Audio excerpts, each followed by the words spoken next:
Hi. In this video, I want to walk you through a couple of other ways that you can use to apply filters. In this case, I have two different filters in this image, one that's in the background and one that's at the very top. And I'm going to show you one method for applying filters non-destructively and also using them at the very last to cover over a bunch of different effects. So this is an image I did, a little sort of surreal image I did of my friend Steve looking up into the sky with a little bit of the sky sort of coming through his background and his face.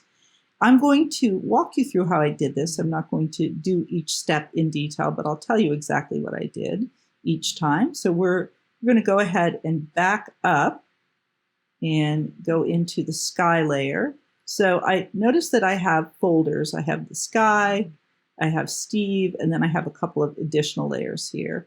I'm taking the Steve layer off, and we're just going into the sky layer. And I'm going to take this solarized sky off. So I started the very first image. By the way, down here are just backup layers, and I've left that unclicked so you don't see them. So I started with this sky layer, which is a very ordinary sky. Well, not an ordinary sky, but an unfiltered sky, excuse me, that was in my archives. I like it, but I wanted something a little bit more sort of trippy and surreal. So what I did is I went ahead and added the Solarize filter. And it did this wonderful sort of reverse edge crazy color scheme. Now, I'm going to go ahead and Command Z and just put that Solarize filter on. So I left the backup layer just in case I changed my mind, but I made that a solarized sky, which I rather liked. Now I'm going to go ahead and click the sky closed. There, it's on, right? But I want to go up to the next folder and walk you through this.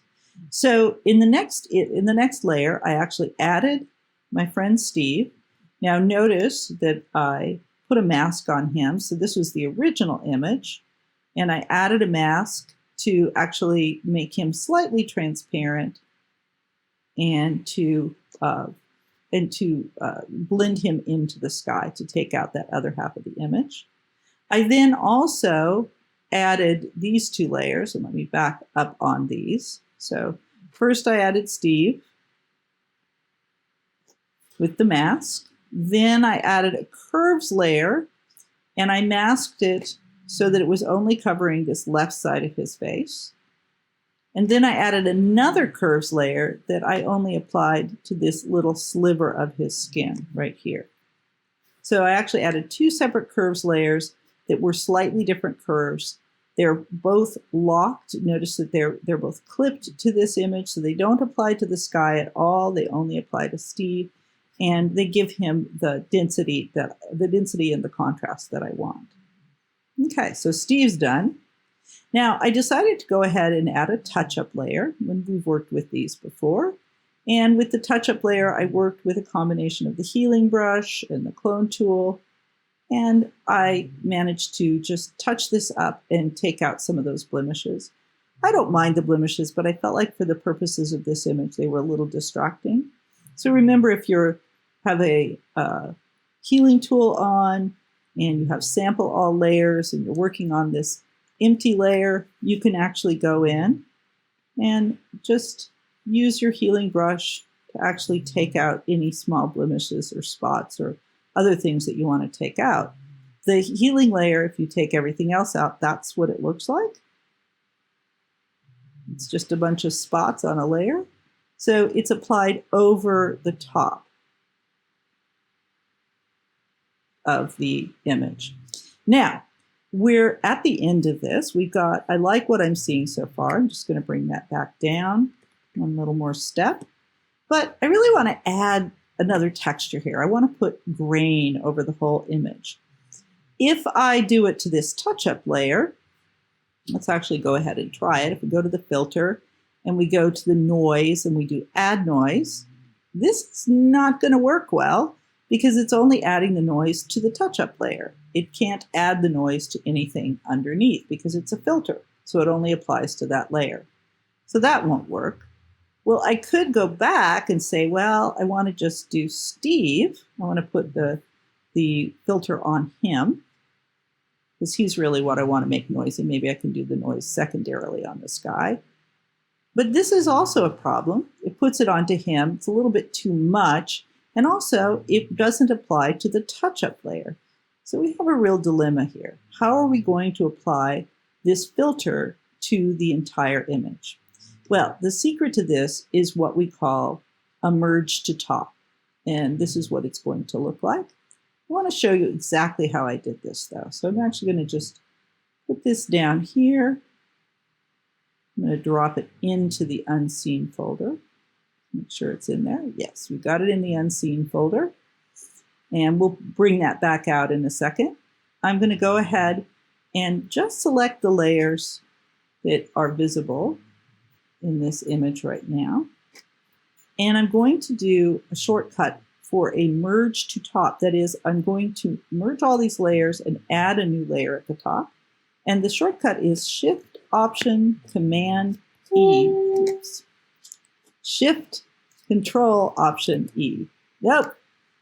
I can't believe I did that. I know I can't. So Command E. Shift, Option, Command E. There we go. Okay, I'm going to leave that one in, even though that was a crazy goof. I hit the wrong buttons. So Shift, Option, Command E, all at once. And what that does is it merges those layers, but it doesn't get rid of them. It merges them and it creates a new layer at the top. And then I'll be able to apply my grain to this layer. Now, instead of actually going through that, because it's a little bit of a cooking show routine, I'm going to go ahead and take this layer out, move the one that I created up so you can see what I did. So I added the grain, but then I also went to a darken. This is normal. I believe I added a kind of a more subtle grain to this. And then I actually darkened it so that it's a little bit more subtle. And then I also went in, because originally it was like this, and the grain seemed very, very uniform overall. So what I did is I went through and I actually just used a brush to paint out that top layer in a few areas, the grainy layer, to reveal the layer underneath. So I have some areas that are less grainy. Let's go ahead and option click and go back to that and zoom in so you can see a little bit more of how that's affecting it. That's with the grain off, and that's with the grain on. So really great tool, this merge to top.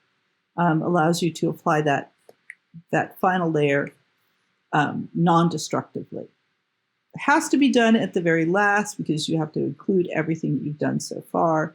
But it means that you have the freedom to go back and rework this layer as many times as you need to. Okay, cool. Have fun.